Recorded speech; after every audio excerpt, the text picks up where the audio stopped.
Kelapa merupakan tanaman perkebunan atau industri berupa pohon batang lurus dari famili Palmae. Tanaman kelapa merupakan tanaman bersarbaguna atau tanaman yang mempunyai nilai ekonomi tinggi.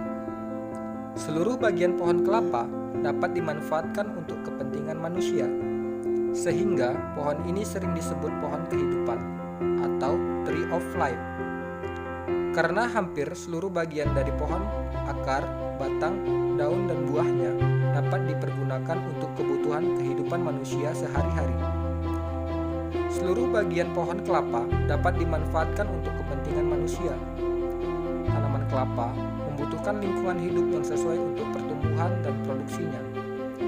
Berikut ini, kami akan memaparkan 6 faktor lingkungan yang mempengaruhi fisiologi tanaman kelapa.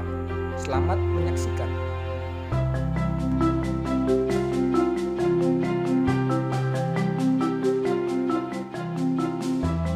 Tanaman kelapa merupakan salah satu tanaman yang membutuhkan air yang cukup, terutama pada masa pertumbuhannya. Ketersediaan air merupakan salah satu cekaman abiotik yang dapat menghambat pertumbuhan dan perkembangan tanaman kelapa, karena air merupakan faktor utama yang berperan dalam proses fisiologis tanaman. Selain itu, air juga berperan sebagai pelarut unsur-unsur hara yang terkandung di dalam tanah dan juga sebagai pelarut hasil fotosintesis untuk didistribusikan ke bagian tanaman. Pada tanaman, air diserap oleh akar. Air juga merupakan reagen yang penting dalam fotosintesis dan reaksi hidrolisis. Di samping itu, air juga merupakan pelarut garam-garam, gas-gas, dan zat-zat lain yang diangkut antar sel dalam jaringan untuk memelihara pertumbuhan sel dan mempertahankan stabilitas bentuk daun. Kekurangan air mempengaruhi semua aspek pertumbuhan tanaman kelapa yang meliputi proses fisiologi, biokimia, anatomi, dan morfologi. Cekaman kekeringan juga menyebabkan distribusi air ke sel penjaga menurun, sehingga terjadi penurunan tekanan turgor yang berdampak pada penutupan stomata sehingga terjadi penurunan laju transpirasi.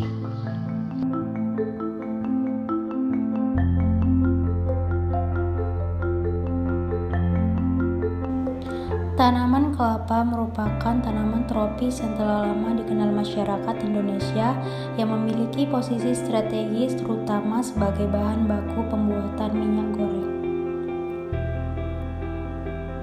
Suhu udara merupakan faktor dalam menentukan tempat dan waktu penanaman yang cocok. Bahkan, suhu udara dapat juga sebagai faktor penentu dari pusat-pusat produksi tanaman, misalnya pada daerah yang bersuhu rendah dan daerah yang bersuhu tinggi. Faktor suhu menentukan batas dari latitude dan altitude yang mampu mempunyai pengaruh besar terhadap pertumbuhan dan produksi buah.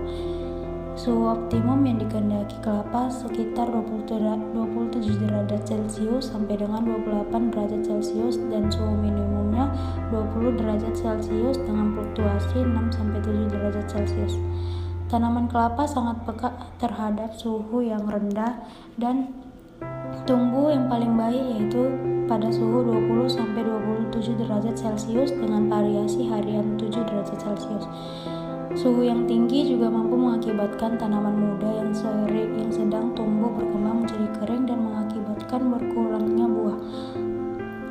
Tetapi pada masa pertumbuhan vegetatif, tanaman kelapa menghendaki suhu minimal 21 derajat Celcius di mana di bawah suhu tersebut pertumbuhan tanaman akan menjadi lebih baik.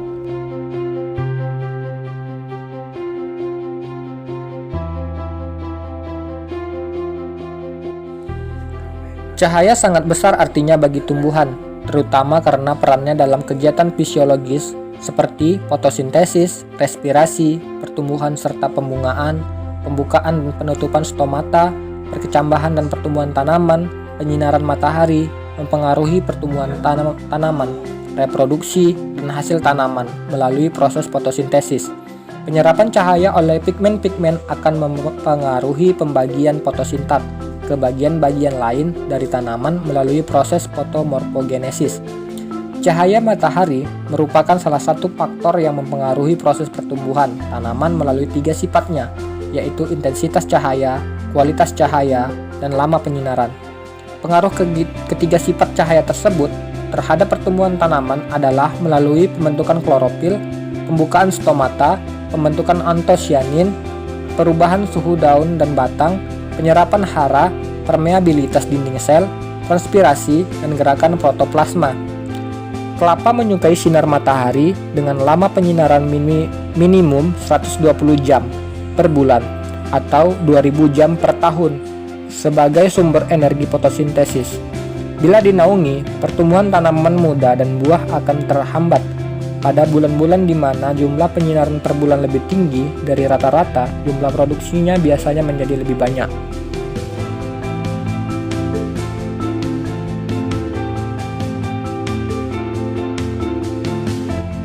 Tanaman kelapa secara komersial dapat tumbuh dengan baik pada ketinggian dari pinggir laut sampai 600 mdpl. Ketinggian yang optimal 0 sampai 450 mdpl. Kelapa dapat tumbuh di atas ketinggian tersebut, namun hasilnya menjadi berkurang. Pada ketinggian 450 sampai 1000 mdpl, waktu berbuah terlambat, produksi sedikit dan kadar minyak rendah. Tanaman kelapa umumnya tumbuh baik di daerah pantai atau pesisir.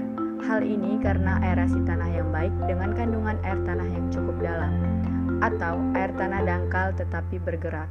Meskipun kandungan klor bagi tanaman tertentu kurang baik, untuk kelapa justru mengkehendaki unsur tersebut dalam jumlah yang cukup. Kelapa masih dapat tumbuh dengan baik sampai ketinggian 600 mdpl, bahkan sampai 900 hingga 1000 mdpl. Tetapi buahnya lambat dan produksinya sangat kurang. Lokasi perkebunan kelapa yang cukup baik adalah Aceh, Jambi, Sumatera Barat, Lampung, Tapanuli, Bangka, Belitung, Bengkulu, Jawa, Kalimantan Barat, Sulawesi, Maluku, Bali, dan Lombok.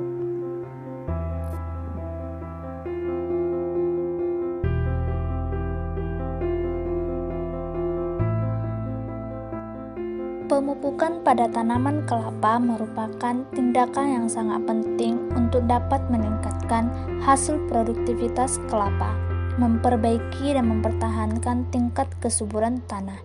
Contoh, di Sri Lanka, pemupukan dapat meningkatkan jumlah buah kelapa dari 7.500 butir menjadi 12.500 butir per hektar per tahun. Di India, dari 6.000 butir menjadi 14.300 butir.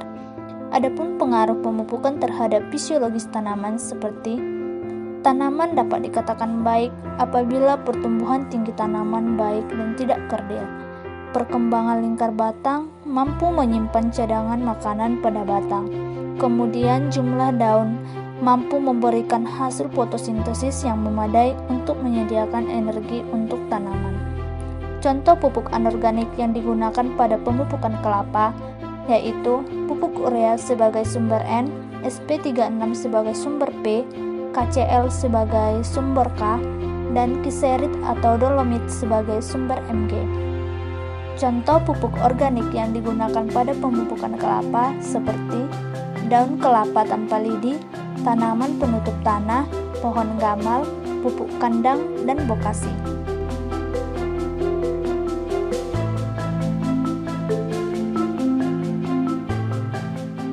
Salah satu faktor yang menunjang tanaman untuk tumbuh dan berproduksi secara optimal adalah ketersediaan unsur hara dalam jumlah yang cukup dalam tanah. Tanaman dapat memenuhi siklus hidupnya dengan menggunakan hara. Fungsi hara tanaman tidak dapat digantikan oleh unsur lain, dan apabila tidak terdapat suatu hara tanaman, maka kegiatan metabolisme akan terganggu atau berhenti sama sekali. Di samping itu, umumnya tanaman yang kekurangan atau ketiadaan suatu unsur hara akan menampakkan gejala pada suatu organ tertentu yang spesifik. Pengaruh defisiensi unsur hara yang nyata adalah menghambat pertumbuhan tanaman, sehingga ukuran tanaman menjadi relatif kecil. Berdasarkan jumlah yang diperlukan tanaman, unsur hara dibagi menjadi dua golongan. Yang pertama, unsur hara makro, yaitu unsur hara esensial yang diperlukan dalam jumlah banyak. Contohnya, C CHO, NPK, Ca, Mgs.